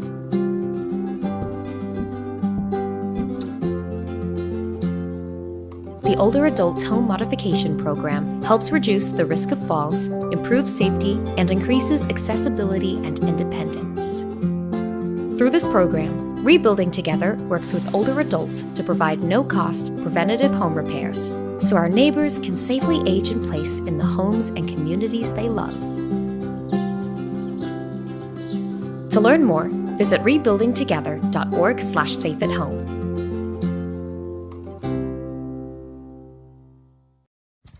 There have always been a few, ready to fight and win. Since 1775, these few have been Marines, and they come from across this land to defend the future of our nation. This year, our Corps celebrates 250 years, and Marines are proud to serve this country, each other, and all that is still to come for America.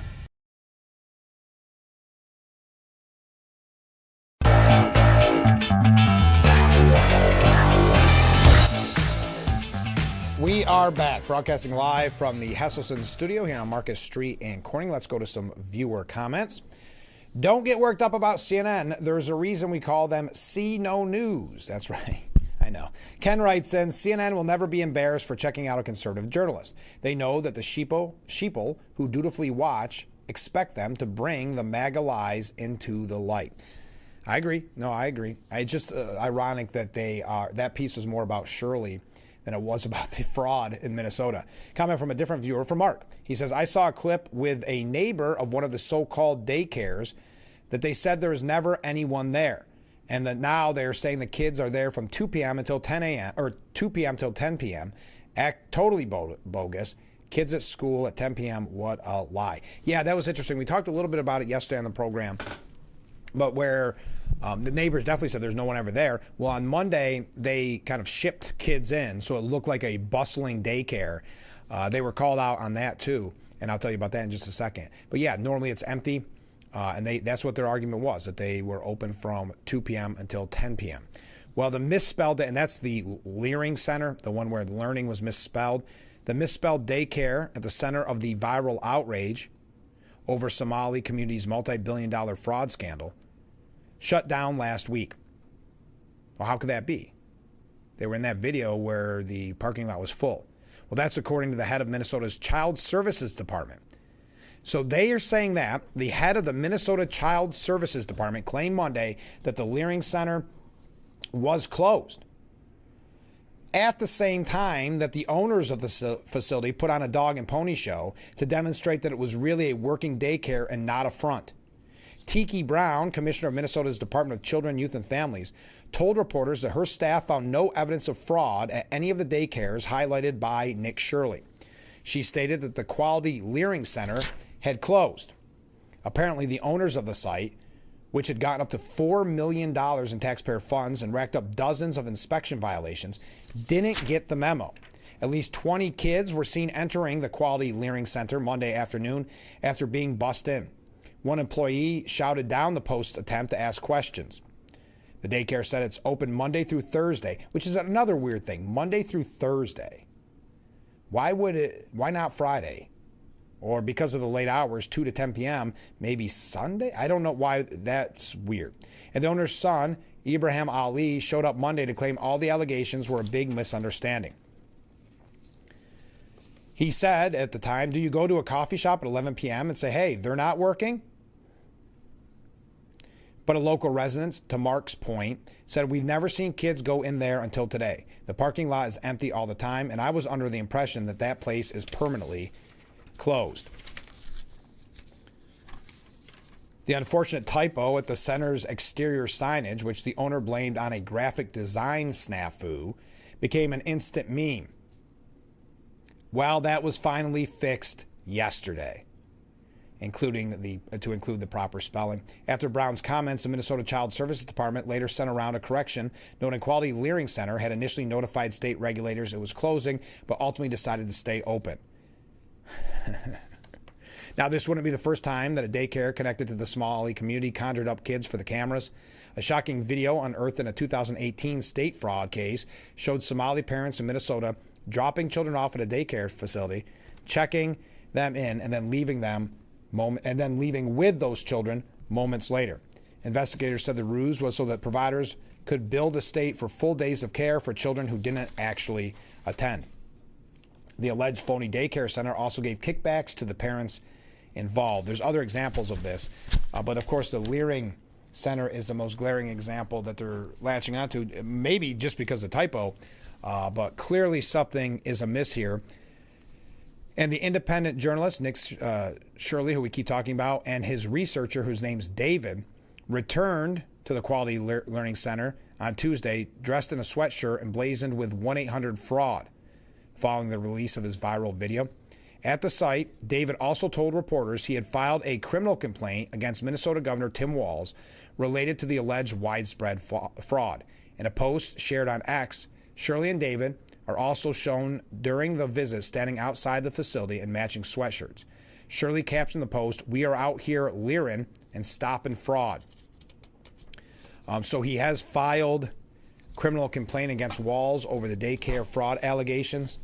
Now, to show you, I know I went on a rant for that long. When we come back, I'm going to give you one quick other media rant because I get worked up. Why should I? It's nothing surprising here under the sun, but we talk about how bad CNN is and their bias. I got to tell you what one political reporter said about this. A few other things. We've got New York State issues. Stay with us. We'll be right back with Frankly Speaking here on WYDC TV, Big Fox. And remember, you can call me anytime. Anytime? Oh, this is my client. Hello! Injury attorney William Matar always puts his clients first. I gotta take this. There you go. Sorry, I gotta take this. He's recovered millions for injured accident victims. Easy out, easy out. Ooh, it's mine. This is William. Hurt in a car? Call William Matar.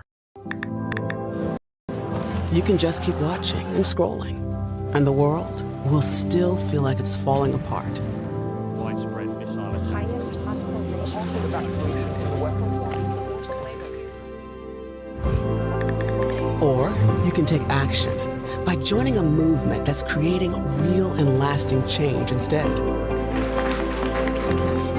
Partnering with communities around the globe to help uproot poverty and plant seeds of hope for a brighter tomorrow.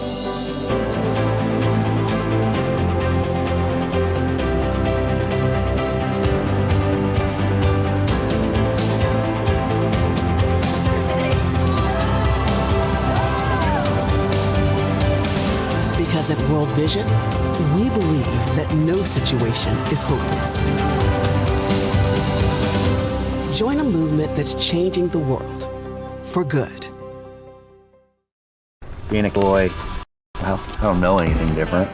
I had a very successful career. Life was fast. I was preparing physically. I wasn't doing anything mentally. And then I got hurt. I dug into mental health. I wanted to be better as a person. I start my day with a workout. I live life 8 seconds at a time.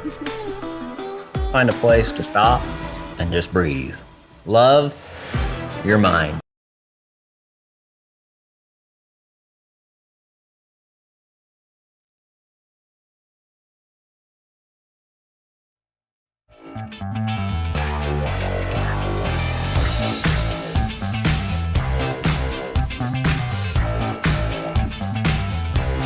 And we are back, broadcasting live from the Hesselson studio here on Marcus Street in Corning, talking a little bit here about Minnesota. So Politico is getting, well, specifically Politico reporter Josh Gerstein getting a little bit of blowback on social media for what it's worth. He suggested, and I quote, "At some point, the amateur effort to knock on doors of home daycare centers in Minnesota would intersect with the state's, quote, robust stand your ground laws." So essentially suggesting that people that are wondering where their tax dollars are going at these daycare centers could be met with lethal force. Gerstein's post appeared to reference an investigation by Nick Shirley on the widespread fraud. Ex-users were quick to criticize the Politico reporter, accusing him of suggesting home daycare operators could invoke stand-your-ground laws to deter journalists from investigating allegations of fraud. One commenter slammed Gersten for inciting people to shoot journalists investigating fraud while keeping the threat veiled enough to avoid legal consequences. "It's legal to shoot journalists" is certainly an interesting take from Politico, said author Daniel Friedman. Gersten, who works as Politico's senior legal affairs reporter, was also mocked for his understanding of Minnesota gun laws. One commenter told the reporter, "Not in Minnesota, you are ill-informed. Minnesota is a duty to retreat state, not in your home." Now, while Minnesota is not a stand your ground state, the state does allow, we don't have to go through all that. This should have never been said. Eddie Scarry said it's fascinating a legal affairs reporter would think that that's the stand your ground law permits. And that's how much they hate when fraud is exposed in a blue state. When you're talking about Tim Walz, the governor, they don't like to see this criticism of him or Democrat policies or these handouts. So when it is being investigated, that's when the long knives come out, as they've proven. As a matter of fact, Elon Musk gave Tim Walz a new nickname. Trader Tim Walz is what Musk calls him. Not as good at nicknames as Trump, but I still like it. Trader Tim Walz. Musk's comment came in response to another post on social media joking about a caller informing personal finance expert Dave Ramsey on his radio program about Walz's leadership as governor. Specifically, the post pointed out that Walz raised taxes and burned through billions in a state surplus and now is under scrutiny stemming from several key fraud schemes. Yeah, if you look at how much money he has blown through as governor, it is still very fascinating to me that Kamala Harris picked him. Now remember, she picked him because he was the alpha male. She thought that he would bring in the young men that seemed to be attracted to Trump's policies.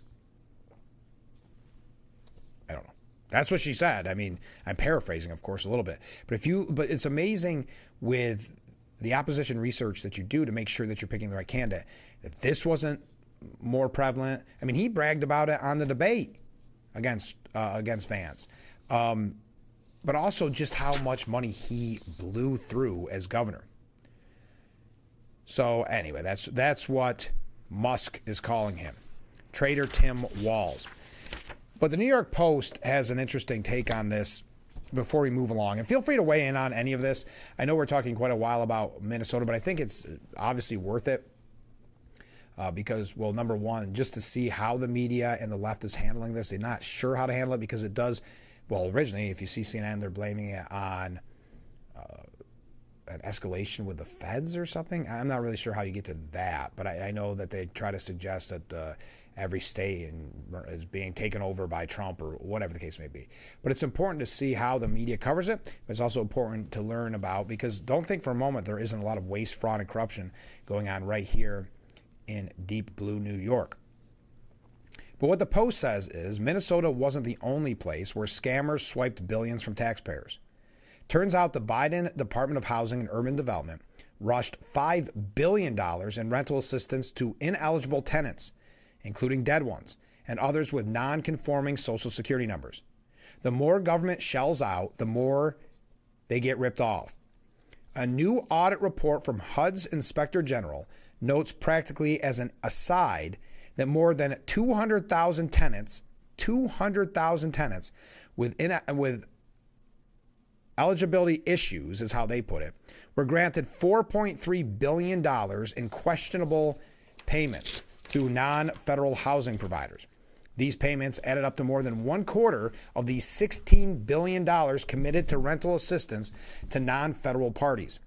Team Biden placed substantial trust and responsibility in these providers, but did not provide HUD with effective tools, technology, or access to the evidence necessary to verify that the payments were correct. Fact is, the White House didn't really care about where the money went. It handed out hundreds of billions of dollars in pandemic-related aid without applying even rudimentary controls to suss out fraud. In 2023, the Small Business Administration admitted that in a rush to swiftly disperse money, and weaken or remove the controls necessary to prevent fraudsters from accessing $1.2 trillion in paycheck protection and other disaster funds. As a result, the SBA determined it had dispersed over $200 billion in potentially fraudulent loans and grants. True, there will always be cheats and scammers who take advantage of well-meaning programs. But HUD reports that the Biden team directed the agency to push funding out the door with minimal oversight. That echoes the last days of the Biden administration, when officials were practically throwing gold bars off the Titanic, as one official said, trying to shovel as much money as possible into their allies' coffers before the clock ran out. News from Minnesota, and now HUD, is exposing fraud and theft of a magnitude, hundreds of billions of dollars, unseen in human history. It's more than the entire economies of some nations put together. Yes, America is a rich, generous nation that takes care of those truly in need. So some level of spending for social services is certainly warranted. But officials need to watch what those levels, that they don't get out of hand, and that especially when the amounts are large, robust controls and oversight are in place. After all, if government cash is going to the wrong people, less is left for those who truly need it. And this is almost built in. This problem is built in to the system. It is not a mistake in many instances. So that I thought was a interesting piece. Your thoughts on Minnesota? We have a couple of other just random things we're going to be getting to this morning if we have an opportunity. We only have about a half an hour left. I know I mentioned this in the last hour, but I don't want anybody showing up at the wrong place. If you are going to the swearing-in ceremony, they're calling it an oath-taking ceremony for the new elected leaders like the mayor here in Corning. They're having a big ceremony. Originally it was going to be let me try that again. Tongue twist this morning. It's originally going to be done in Centerway Square, but they moved it just in case the weather turned nasty, and it'll now take place at Corning Painted Post High School in the auditorium today at 11 a.m. There we go. All right, we got to take a short break. When we come back, a little bit here about New York State. Your thoughts? What are you doing tonight for the New Year's Eve blast? As we mentioned at the very top of the 6 o'clock hour, it's pretty cool this year. There's going to be 2 times that the ball drops. The first ball that we're all used to right at midnight. The second will be to honor and celebrate America's 250th. It's going to be a big celebration all year. We know that Trump has really gotten behind the celebrations.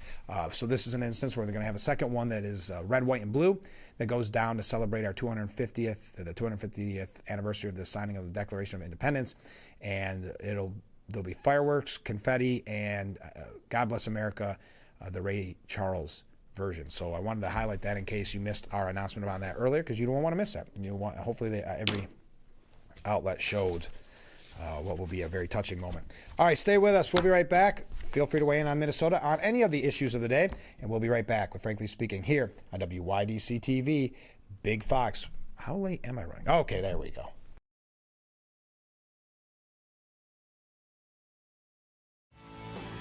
This is Jim from Famous Brands. We are ready for fall and loaded with all of your favorite brands. Great new deals are arriving every week. We have the largest selection of clothing and footwear in the Finger Lakes, all at below retail prices.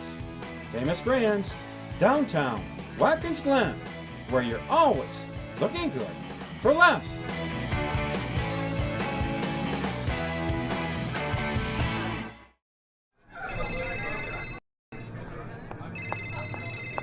Hello? Hi. Where are you guys? Thanksgiving dinner's almost on the table. What? No, that can't be right. I just saw them last night. A drunk driver? But no, I just saw them. They're gone? They're gone.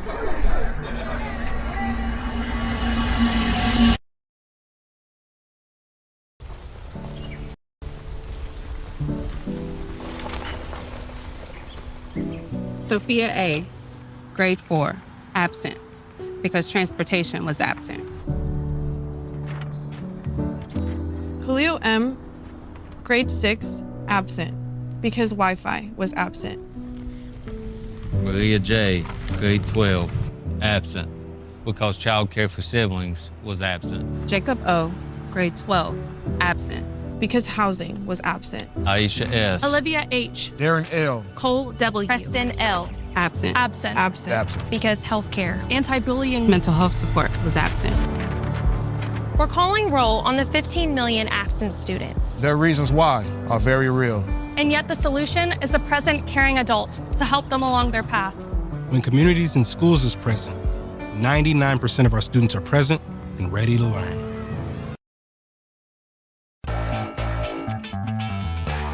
We are back, broadcasting live from the Hesselson studio here on Market Street in Corning. Thank you for joining us. A comment from a viewer.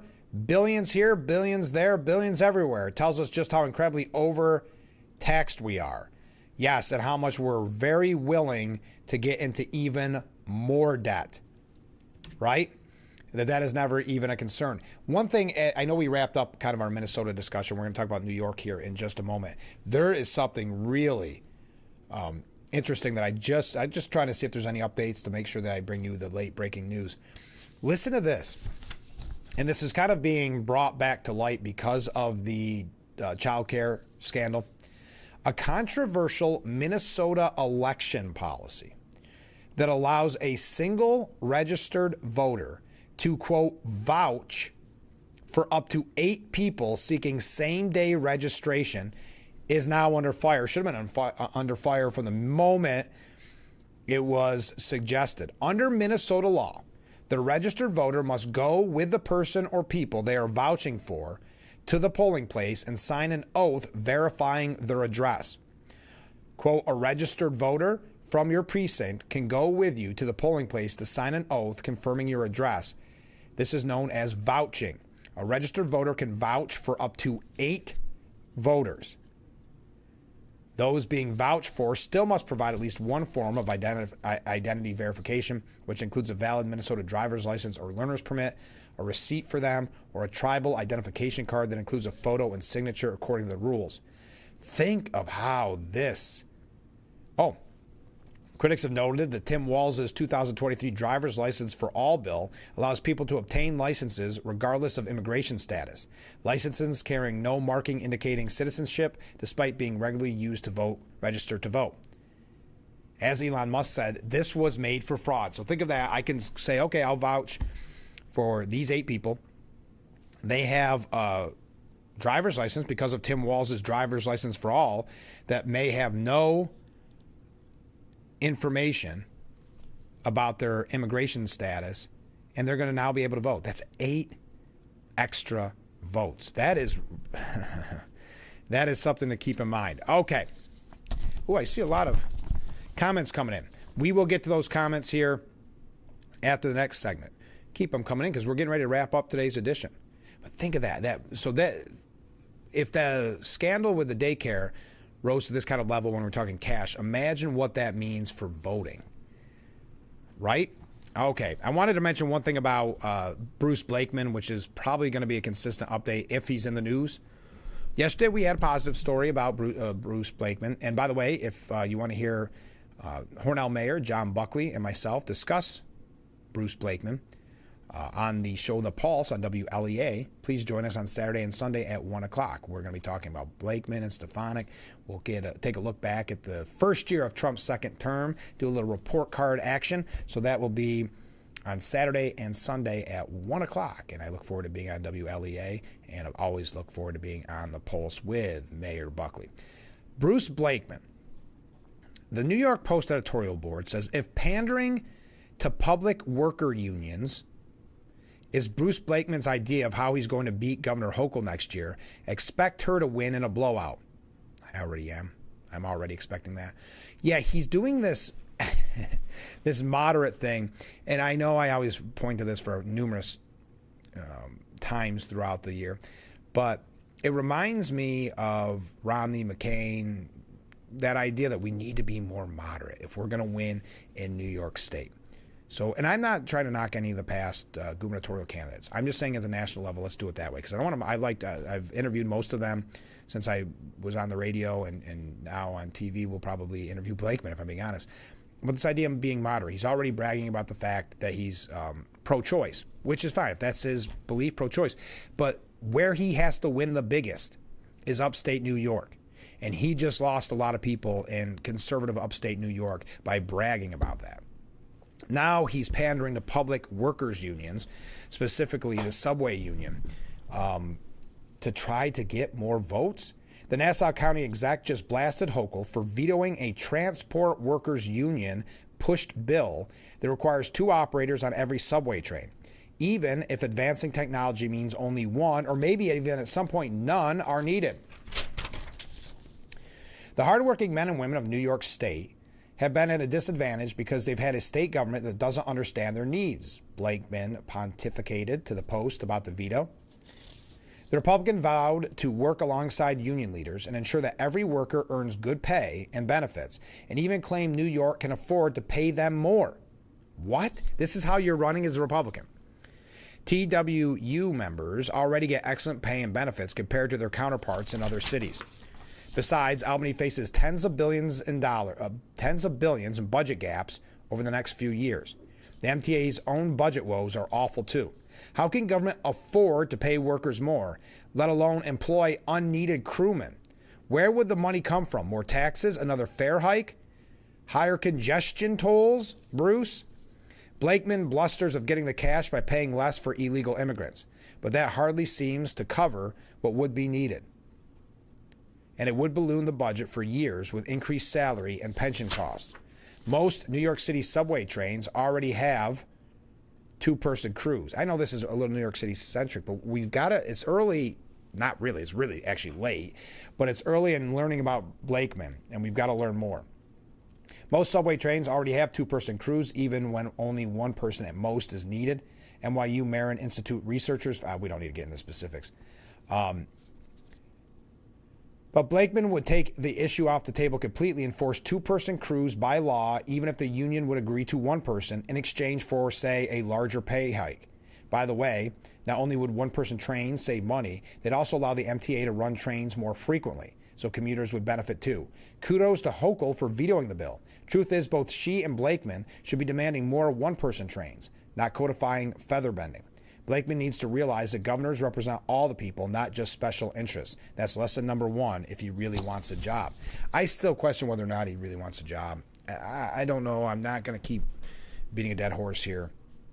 But to me, it seems more like an ego trip, getting some media attention. And in doing so, we lost our best candidate, Elise Stefanik, in generations. I don't want to spend our last episode of 2025 whining about that, if you want to call it that. But I'm going to be reporting on it for a year. Well, till November. And then we'll have 4 more years to most likely talk about Governor Hochul again. Stay with us. We'll be right back. Boy, this show's going quick. A lot of great comments coming in. Keep them coming in. Stay with us.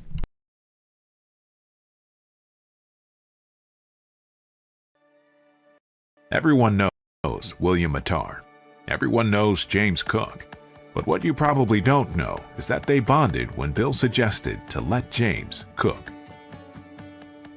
Delicious. And James said they should just share the number 4. Nice. Now they're teaming up to raise money for Build Promise. Get this t-shirt at buildpromise.com. For a limited time, if you purchase this t-shirt, a portion of the proceeds go to Build Promise. It's great to catch up, Jamie. How's business? Good.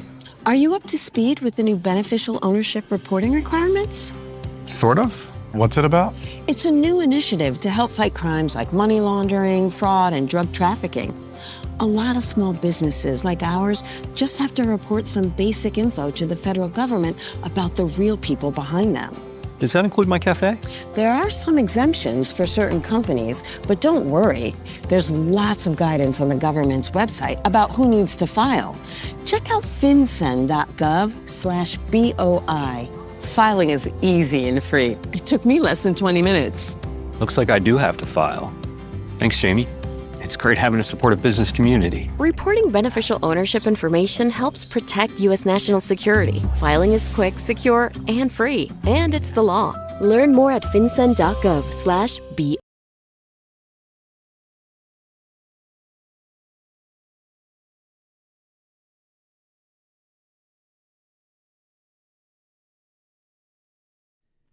Our roof cam is down this morning. I think the cold got to it. Welcome back as we broadcast live from the Hesselson studio. I'm trying to get to all your comments. There's so many coming in that I didn't get a chance to read them all. I just tried to read them for consistency before, but you know what? We'll give it a shot because that's the kind of morning we're having here. This might be a whole segment. Yeah, it will be. All right, let's get at it. Okay, first up, Walz is in the theft of taxpayers' money up to his ears. Watch the clips of him over the last few days. You can see the fear in his eyes. Thank you very much. Rick writes in, good morning, Frank. Well, good morning, Rick. Wow, Don the Leak releases sensitive CIA info on a radio station. Donald and Pete, the Leak brothers, they hit the implementation area. That's where they implement. I go to the grocery store. That's where I get groceries. Trump has been bashing Fed Chief Powell again. Says he is going to name his puppet for the Fed job in January. Powell's term will be up in May. That'll be the end of a chief adjusting interest rates with data and a new era of adjusting rates by being told to. Get ready for a spiral. And Trump wants to sue Powell for gross incompetence. He should sue himself. He'd win. About that gross incompetence, hearing about that project that Powell was behind and the cost of that, it is amazing to me. So what was it? Something like Trump said it was like $6 million or something, and then he comes back and was like, no, it's just $3 million. Trump administration officials have alleged Powell either lied to Congress about the renovation or grossly mismanaged the project. Over the summer, when Trump's criticism was not most acute, the price tag for the project had swelled to nearly $2.5 billion, up from the original $1.9 billion before the pandemic. The health crisis, blah, blah, blah.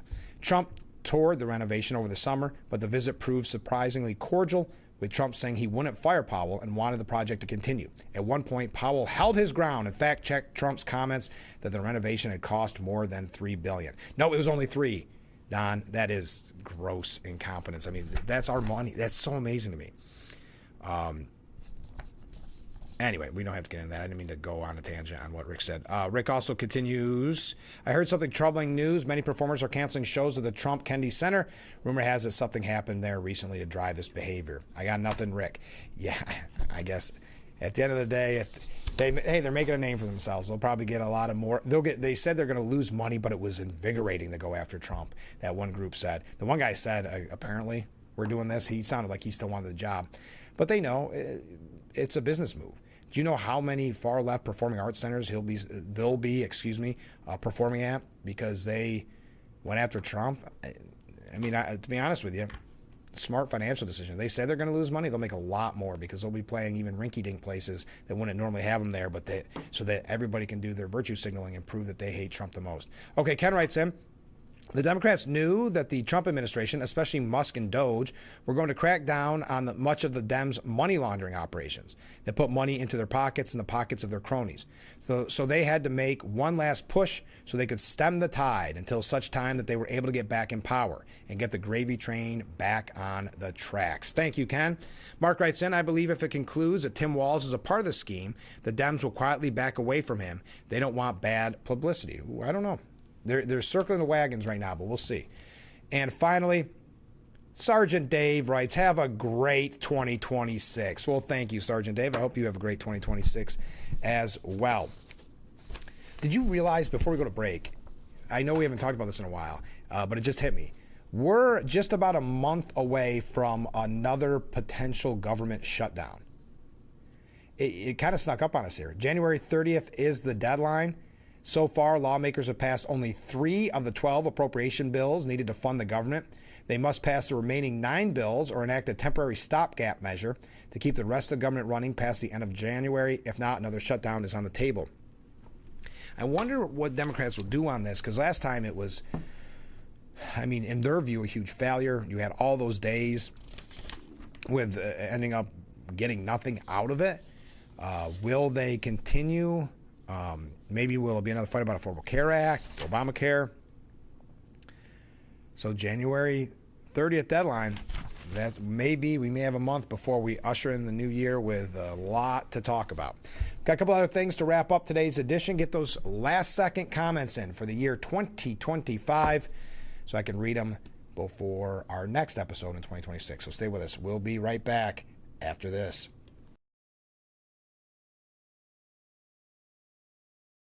Hi, this is Tom Witzel, owner of Hesselson's in Amara Heights. At Hesselson's, we care about your well-being and overall health, whether it's relieving stress, muscle recovery, increasing circulation, or just revitalizing the body. Hesselson's now has 2 complete line of infrared and traditional rock saunas in our new and expanded showroom. Come in today and see why owning a sauna is a start of your new healthy lifestyle. Hesselson's is still locally and family-owned and operated in Amara Heights. After 70 years, it's still fun to poke in the corners at Hesselson's. These are our wetlands, where nature's heartbeat resonates, inviting us to reconnect and explore. Wetlands provide for our basic needs, storing carbon to sustain a healthy atmosphere, filtering pollutants to improve our water quality, and absorbing floodwaters to protect our communities. Just 1 acre of wetlands can store over 1 million gallons of water. A symphony of life flourishes in our wetlands, supporting the needs of hundreds of species. Yet these essential ecosystems face threats of loss and degradation. Ducks Unlimited is the leader in wetlands conservation. Join our mission at ducks.org/wetland benefits and ensure these habitats continue to protect, purify, and nurture life for future generations. A public service from Ducks Unlimited.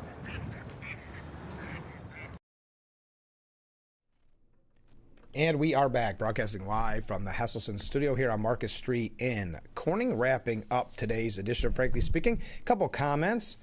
Mark writes in, Frank and all your viewers, Happy New Year's. Well, thank you, Mark. Happy New Year's to you as well. And I think I can speak for the other viewers, at least some of them. Happy New Year to you too, Mark. Another comment from a different viewer. Good morning, Frank. Well, good morning to you.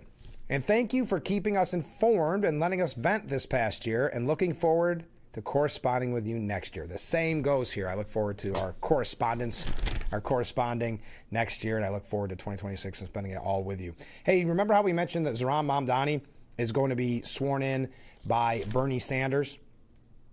Did you see who's going to introduce him at the big 4,000 ticketed ceremony? The opening remarks will be delivered by none other than Representative Alexandria Ocasio-Cortez. This is a full celebration of the Democrat Socialists of America. And what could be a big year for them next year, depending, especially in Albany, right? What else we got? Well, we're all the time. Now, Frank Luntz, the Republican pollster, told CNN that health care increases will be very painful for the Republican Party. Your thoughts on this? I don't know. Time will tell. That does it for today's edition. Again, I want to thank everybody. Oh, one last thing. Humor me, because we've talked a lot about the media today. The NPR CEO, Catherine Maher, who was rightfully criticized for the bias that was happening at NPR, she refused to resign despite pressure from major supporters who cited the bias concerns. Because remember, NPR is supported by viewers or listeners like that supporter. And they said, you're too biased, it's destroying NPR, and look what it did. It cost them $1.1 billion in funding because NPR CEO Catherine Maher reportedly refused to quit her job, even though there were such blatant accusations of left-wing bias there, and we've went through those so many times in the past. Ken writes in, Frank and viewers, have a happy and safe new year. By the way, Frank, when is the book coming out? Frankly Speaking, a conservative review of 2025. I think I'd be too late to write that, right? No one's going to want to read it. By the time I wrote it, it would be 2028. It would be so outdated by the time I got it published. But I appreciate the nice words. Have a happy and safe new year to you too, Ken. We always appreciate everybody writing in and being a part of the program. All right, that does it for today's edition of Frankly Speaking. Have a fun and safe New Year's Eve, and make sure that you, again, emphasis on safe. Make sure you join us on Friday morning starting at 6 a.m. for Frankly Speaking, only on WYDC TV, Big Fox. And as I wanted to mention one last time, just because I think there was some confusion, if you are going to the swearing-in ceremony of the new Corning elected leaders like the mayor, that has been moved. It's 11 o'clock today, but it has been moved to the high school auditorium, the Corning Penny Post High School auditorium. So I don't want anybody standing out in the cold in Centerway wanting to see the mayor get sworn in and miss that all together. There we go. Now I've covered it all. Have a great day, everyone. We'll see you bright and early in the year 2026. Hard to believe. What a fun year we've all had together. I thank you for every moment that you've spent with us and every moment that you gave us with Frankly Speaking here. So happy and safe 2026. We'll see you then. This has been Frankly Speaking, only on WYDC TV, Big Fox.